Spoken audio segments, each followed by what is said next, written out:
Hey everyone, it's me, Julie. I'm alive, I promise. It's been a minute since I've made a video and I've had requests for an update on how life is after graduating. So here's a little tidbit of info and an update. First, I'm going to give my full review of the school. And then I will tell you a few things that you probably should be aware of when you're getting to the end of school, not after you have finished. So, a couple of don't do as I did type of things. So, first, my review of the school. Honestly, and I'm kind of a little bit biased because I really got involved in the school. And so I really learned to love this school.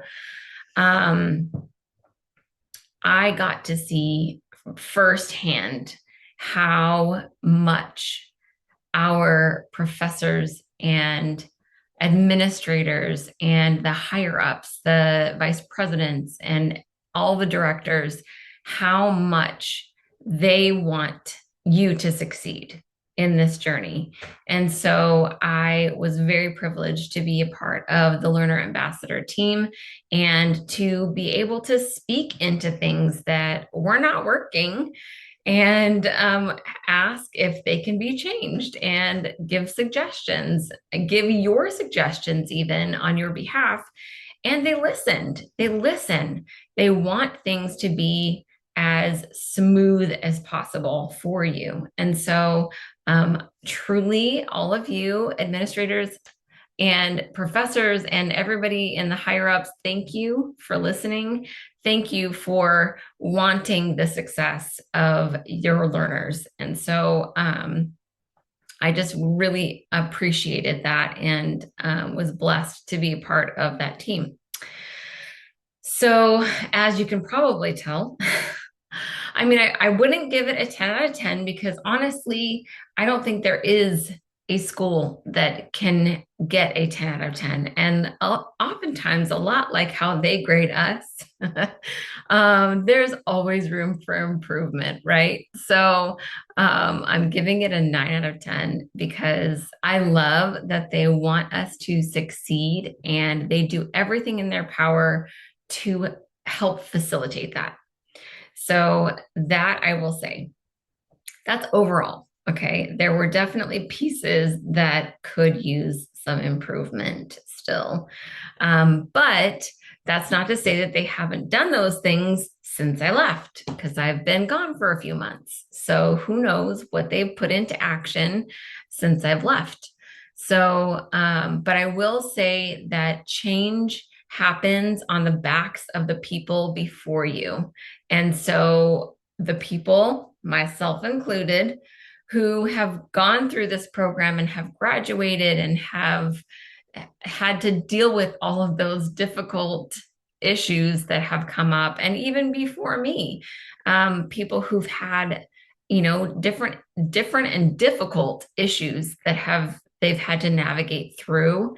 I want to say thank you because it is because of those people that Nightingale was able to go through and re-evaluate and change. And that's honestly, as nurses, that's what we're taught, is to evaluate and reevaluate and see think critically, right? And use your critical reasoning skills. And that's what they do every single year, every single term, really. They look at it and they try to reevaluate and see what's working and what's not working.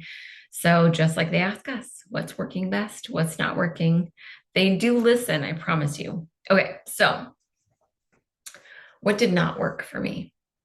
Well, obviously, travel is expensive, and that was not something that we had in the pocketbook, so to speak. And so that was very difficult for me and my family, not to mention that we had some health issues going on at the same time. And that made it even more difficult. So, not just the amount of money spent, but the time away was very hard. So those coming in, be prepared to be gone for at least a week during your DFCs. And if you want more information on DFCs, go look at my other videos. um, I have a whole video just on DFCs, so check that out. So that was difficult, but also on the flip side of that, I love travel. And so I truly had a lot of fun going to different parts of the country, meeting all of the different learners that I encountered and the professors. And for the most part, they were all incredible. And I was very blessed and grateful to have experienced all of that. I still keep in touch with several people, and I will always keep in touch with them. So, because this is a very unique experience and one like trauma bonding where you will go through it and you will just, it's such a unique experience that nobody else can understand what you're going through. So, there is that. And I loved it, and it was a lot of fun. And my favorite probably was, well, let me tell you which states I've been to. I went to Colorado Springs, Colorado, my first DFC. That I loved the people that I was there with, did not love the location. I lived in Colorado before, so I knew that area, but the location itself was not the best. And I'm not going to mention which location it was, so please don't ask. My second one, I went to Sarasota, Florida, and that was amazing. I loved the people, I loved the location, I loved going to the beach and just chilling after a long day at DFC. And it was a lot of fun. So those girls love them to death, and I wish them all the best. And yeah, it was just a good time. Then from there, I have to think because this is a long, long road. From there, I went to Erie, Pennsylvania, and that was a lot of fun as well. I absolutely loved my professor at that location. You know who you are. I'm not going to name any names or facilities, so don't ask. I am not reviewing those. I will not review them or those people or locations. I'm not going to do it. So don't ask me.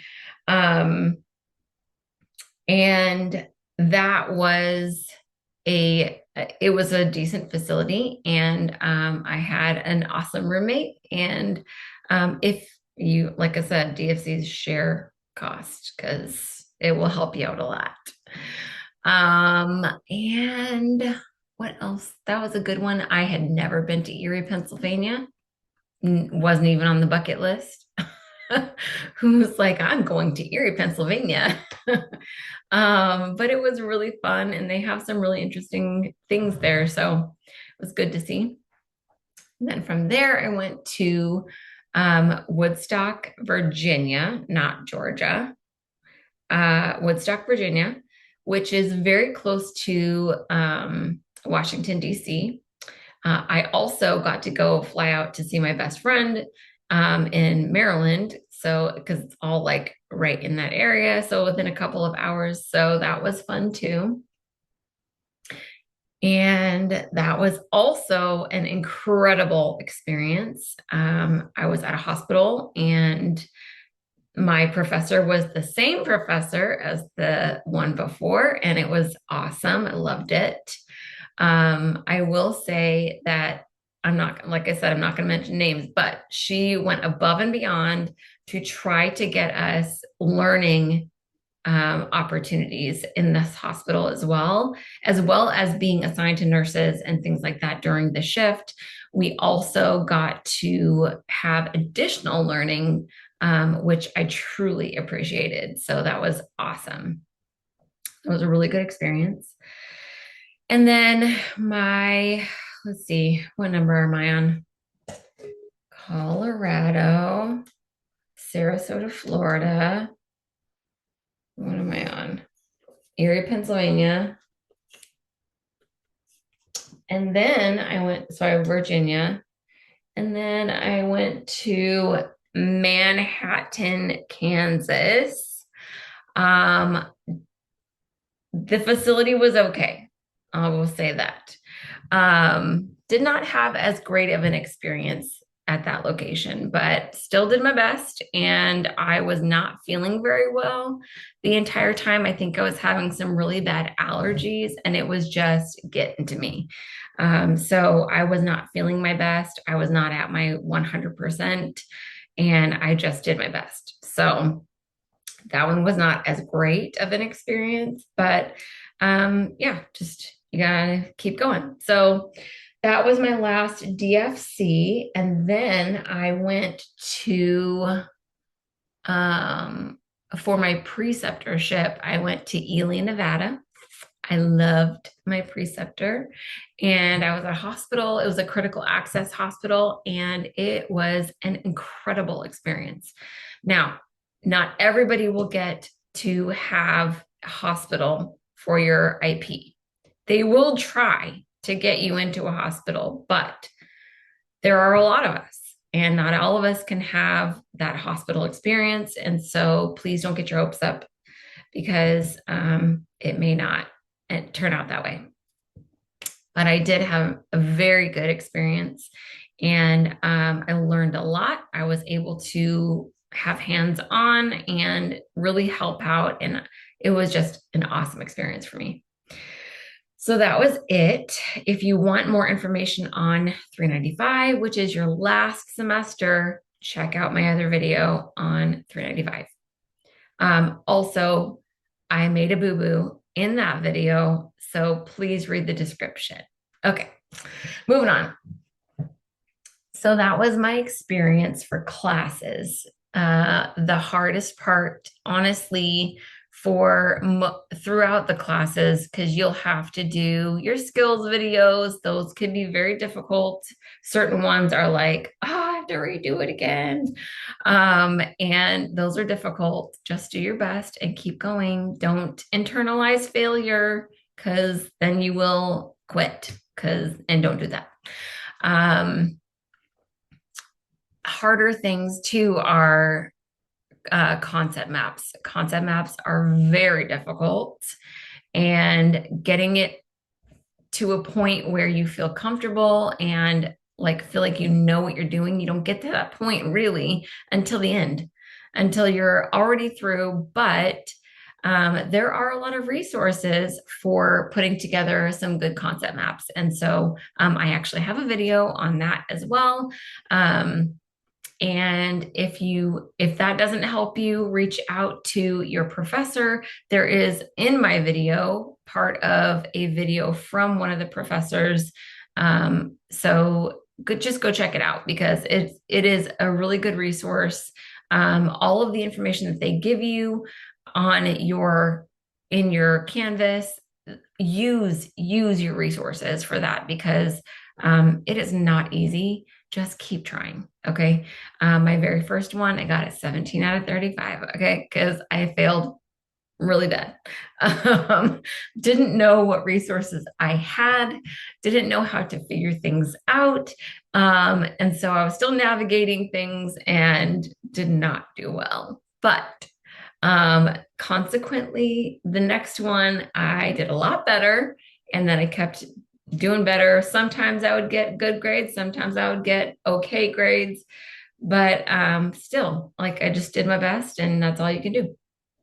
Don't get stuck on concept maps though, because yes, it is a good part of your grade, but it is not the only thing.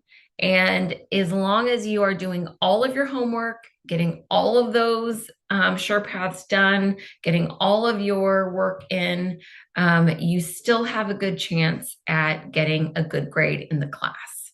So please remember that. So even if you get a bad grade on a concept map, keep going and do your best in everything else, and then you should be okay. I will say that having an online environment is difficult. It can be isolating and it can feel lonely and like you're not connecting. And so there are things that you can do. There are webinars that you can go to. There are different events, not in person necessarily, unless you, the learner, decide you want to host something in your area, and you are more than welcome to do that. We have different accounts on Facebook that you can go and pitch. Hey, I'm open to hosting a meet and greet for Nightingale people graduating in my cohort or whatever, whatever the case may be. Anyway, you're more than welcome to do that. If you are an extrovert and you want to do, all of the events in your area, feel free. I will say I would run certain things past administration. So, like, you can't really use the logo or the information from the school because then the school becomes liable, and that's just a big no-no. So, any kind of technical thing like that, run by your strategist or your learner ambassador. So, keep that in mind. I did have a few meet and greets throughout the entire time that I was here. I hosted a couple at my house. I did meet some awesome people, and I was a part of the learner ambassador team, like I said before, because I wanted to get involved. I wanted to be not just involved, but I wanted to feel connected. And honestly, that was a great way to feel connected. I not only felt connected to my team, but also to you, to the learners. And it was incredible to have that camaraderie, and I really enjoyed it. So, all right, that's enough of me talking. That's enough of me talking about my experience at Nightingale, which overall, 9 out of 10. Okay, so what happens next? Well, I did make a video on how to get your license in the state of California. Sorry to all of you other states. I don't know about your state. So I just know about California because that's where I live. So I did make a video on that. So check that out. It's all the steps you will need in order to get your license, basically. Also, in your early part of your last semester, maybe even sooner than that, I don't even know. Maybe when you're in 366, okay? Get your resume ready. Get your resume ready. I'm going to say that again. Get your resume ready, okay? Update that resume to reflect your current situation, okay? That way, you will be ready to go with everything you need when you are able to apply. And I say that because there are a few residency programs that allow you to apply before you graduate. What? I did not know that. That's one thing that I did not know. I wish it did. They don't tell you that. But our school has a lot of states that it covers, and so it's not going to be specific to your state. And that's probably one of the reasons why they don't say that, because not every state has that opportunity. I am from the Sacramento area, and so in this area, it is very difficult to get a job, but there are a few residency programs that allow you to apply even if you haven't graduated, even if you don't have your license, because the application process happens, let's say November, because it's just happened. And you don't start until March. So they give you several months to get your license, get your ducks in a row, and hopefully you will have your license by the time you start. Really, that's all that they require. Well, there's other requirements, obviously, but That's one of the main requirements is that you just have your license before you start. So if you can go through the whole process, get an interview and all of that, and hopefully you will have your license before you start. So get everything ready. Get your resume ready, start getting those certificates, get all of those things ready and make it beautiful. Send it to the writing center, okay? All of those, the people at the writing center love helping you with your resume. So please get it together, send it to the writing center, ask them to go over your not just your resume, but your cover letter. Let them help you put together your resume and your cover letter, and hopefully that will help. So good information that I wish that I had thought about before I graduated, because I didn't even start looking for residency programs until after I got my license, because I thought stupidly that I had to have my license before I could even apply. Eh, wrong. It's not that way. So please keep your eyeballs out there looking, because you need to get all of the information for the residency programs in your area. Go and see what they require. If they allow you to apply before you graduate, please remember that. Keep that in mind. Write those dates on your calendar. Oftentimes, they are only a few days. And if you missed it, you missed it. And it's not just one cohort, it's like two cohorts. So, yeah, the next one I don't think is until April. So, if you miss it, you missed the boat. That's exactly what I did. So, I could have applied to the last one, which would be starting right now, but no, I didn't do that. I hopefully will be starting a residency program or something along those lines, or a position very soon. So get it together, get it ready, get your certificates. Also, what they don't tell you beforehand, which I wish they would talk about this because it is important, is that once you graduate, you ain't done. You're not done learning, and you're not done struggling. Okay. Yes, you get to this pinnacle, and graduation is incredible. And honestly, if you get the chance to go, go, because then you're going to meet all these people. You see their faces for years, and you're like, oh my gosh, I recognize that person. And it's awesome. I love it. But that's not the end. Okay. Graduation is not the end all be all. Okay. Yes, you get your degree. Congratulations. Pat on the back. You did really good. You worked really hard. And I'm not trying to minimize it, because going through nursing school is incredibly difficult.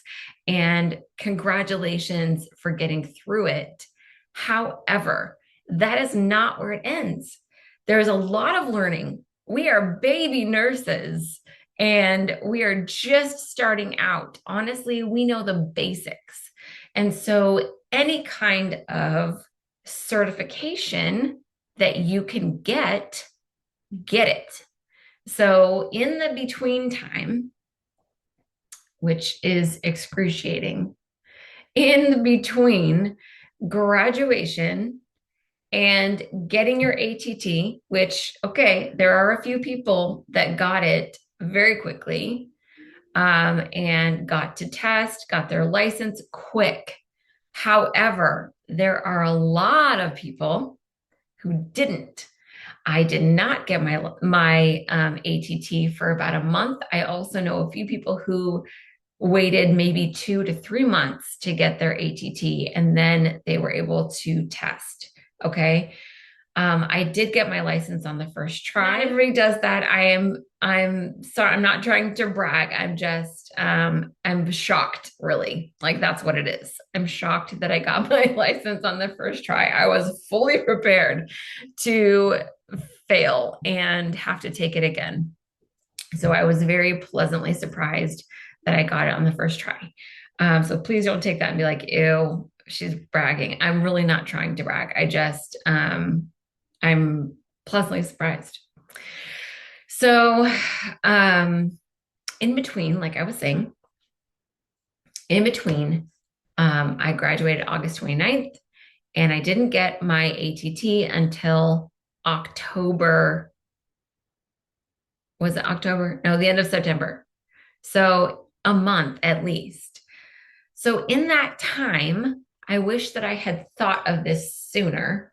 I did actually go and get my ACLS. So a lot of places will require you to, at the very minimum, and we already have it because it's required of us in school, is your BLS, or your BCLS, basic cardiac life support, training. And so you should already have that taken care of. If you have time and you're able to, go and get your ACLS, your advanced cardiac life support, certificate. You can go through American Heart Association. That's what they prefer. The next thing for me, because I really want to be a labor and delivery nurse, mother baby nurse, postpartum, antepartum, all that, mamas of babies. That's where I want to be. For me, I got my intro to external fetal monitoring, or fetal monitoring, fetal heart rate monitoring certificate, something like that. I got it through A1. So it'll take you to the place you need to go. You click on purchase now. I can't remember how much it is, $70, something like that. And then you do the class, and then you take the test. And so I got my certificate in that, just the basic, which oftentimes they require you to have intermediate external fetal monitoring or advanced fetal monitoring. So those will be the next steps that I do. I also went and got my NRP, my neonatal resuscitation program. So I have that as well. So different certificates, and whatever you're wanting to do, if it's cardiac, or if it's ER, go out and get as many certificates, honestly, as you can. Will it guarantee you a job? No, it won't. But it will tell them that you are prepared and that you know, a little bit of what they are expecting, what they are requiring of you. So that is good. It's a good thing to do while you are waiting. Okay. Once you get your ATT, and I go over this in my video on how to get your license. So even though I have one for the state of California, probably it's similar in other states. Take it with a grain of salt, because I'm sure there are differences amongst the states, but you can check it out if you're interested. Once you get your ATT, then you will, Pearson VUE will email you. You will already have your accounts set up. Pearson VUE emails you with your ATT, says, hey, go ahead and schedule your exam. You schedule your exam and you go and you take it. Now, okay, what I heard, and you can correct me if I'm wrong, is that they are starting 2026, I believe, to allow you to test from home. I don't know if that is 100% true. However, I don't like that idea. I know some of you are like, that's awesome. And at first I thought that too.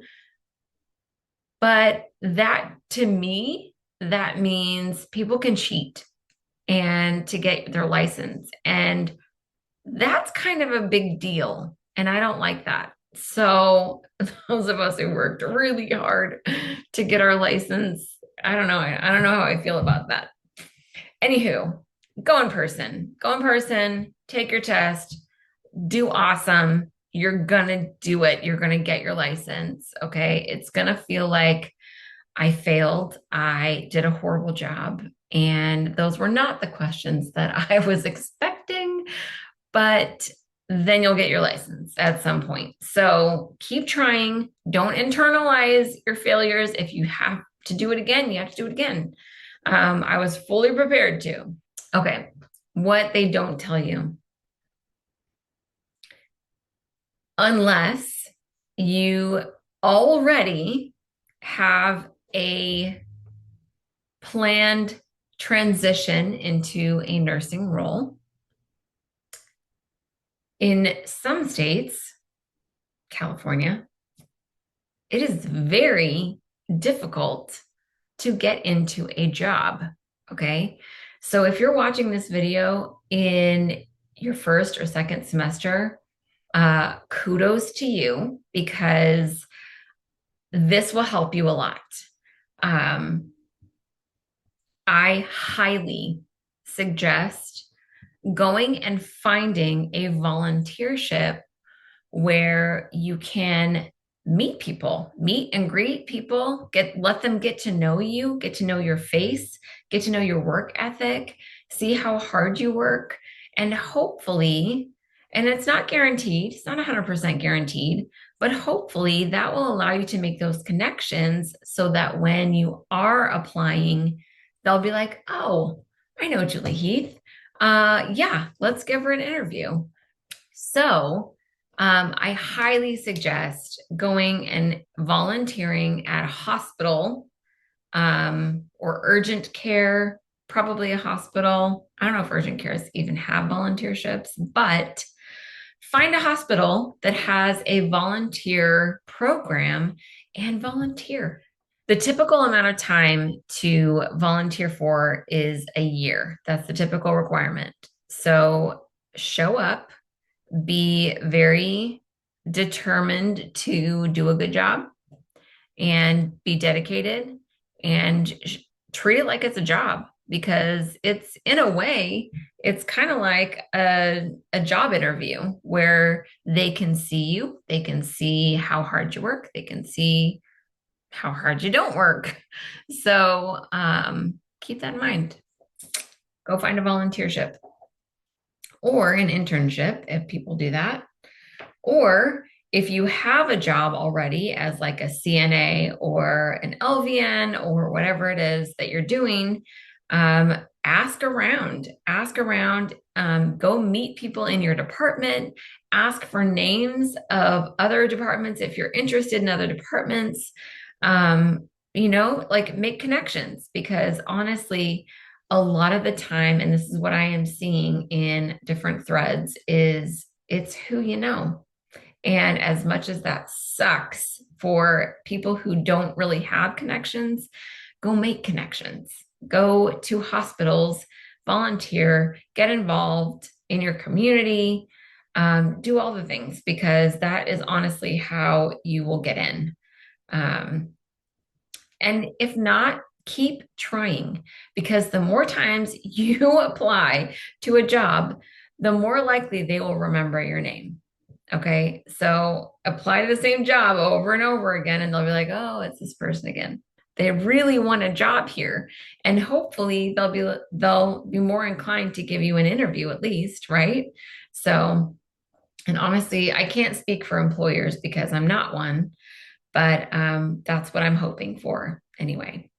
So, Julie, do you have a job yet? No, I don't. It's been a few months.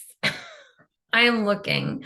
I am looking. I am applying. I have applied for nurse residency programs in my area. And honestly, that's another thing. Apply to all of the nurse residency programs in your area, or if you are able to relocate, apply everywhere.